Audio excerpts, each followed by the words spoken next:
everyone. I know it's been a little while since the last episode of Behind the Magic, but we're back, and I'm so excited to show you all one of my favorite parts about making the Animal Crossing New Horizons music videos.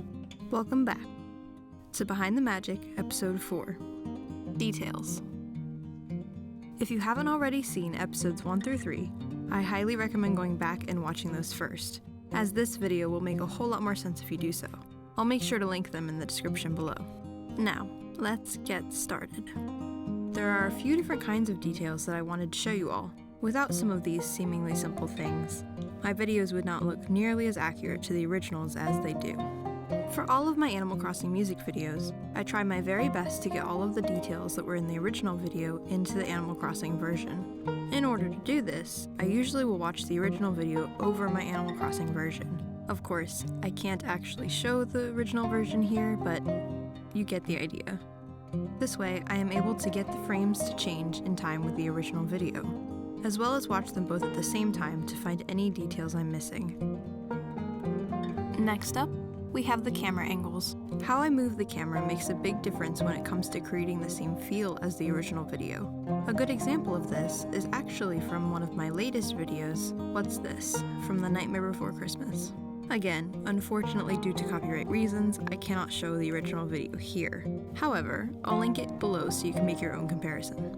In this scene, you can see the camera pulls away and up from the snowball fight scene. In order to recreate this same style of camera motion, I had to make one big picture.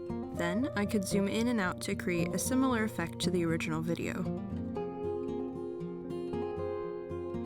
Another way I try to get accurate camera angles for each of the shots is by taking pictures of each of the sets. I mentioned this a little bit in episode 1, but I wanted to go into a little bit more detail here. When taking pictures of the sets, I make sure to look at the original video so that I can get the exact camera angles with all of the sets in mind, and that way when I'm filming the actual characters to go in those sets, I can have them be in the same angle, as you can kind of see here. This just adds a little bit of extra detail to get the video to look as accurate as possible. After I'm done photographing the sets, like I mentioned earlier, I try to time them with the frames of the original video to make the video as accurate as possible. Another kind of detail is how I choose the different items in the Animal Crossing music videos. I honestly don't know how many comments I've received about why I chose the weapons I did for Huntrix and why I chose the fish to be demons. Honestly, for all of the videos, I try my best to Animal Crossingify it as much as possible without losing the original content, such as making the tonics in the doctor's scene Brewster Coffee, using the axe for a weapon, and making the dreaded sea bass demons. I chose the sea bass specifically because they are most definitely one of the most annoying fish to catch in the game, so obviously they had to be demons. For those of you who may not play Animal Crossing, there aren't really any weapons other than maybe the axe that's truly a weapon in the game. Because Animal Crossing really isn't a violent game, it's pretty much the opposite.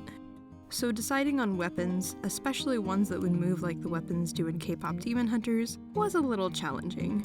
And a few of you have pointed out that I should have used a fishing pole for one of the weapons, and I genuinely didn't even think of that. But in the end, it's much easier to use an axe, net, and flower basket to film the weapon scenes. Another detail I wanted to mention briefly is the lighting. Getting the right lighting for each scene, even if it's something I add in the editing phase, is so important, and you can really tell when it's not there.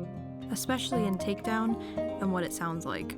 Or just any scenes like Your Idol or Gino's death scene. I have a lot of layering in those ones for different lighting to make it look right, and when it's not there, it's incredibly noticeable, like you can see here. And last, but certainly not least, I wanted to show you all a few little details I've discovered to make each video match a little bit better to the original. As most of you will know, there are a lot of customizable items in Animal Crossing New Horizons. I found out that this cushion and this mat can be customized to be fully green or whatever color I need them to be. This makes it so I can have Zoe and Mira sitting in the doctor scene, and am able to position them wherever I need them to be. As I usually film each character separately, this also makes it easier in a way so that I can film each character one by one and add them in individually. As for a lot of the indoor scenes, I usually create them in either Harv's Island or the Happy Home Paradise expansion, as it's a lot easier for me to create in those spaces, so being able to take a picture of them and then add the characters in later is so nice. The mat also makes it so I'm able to make the characters look like they're falling down, like in this scene.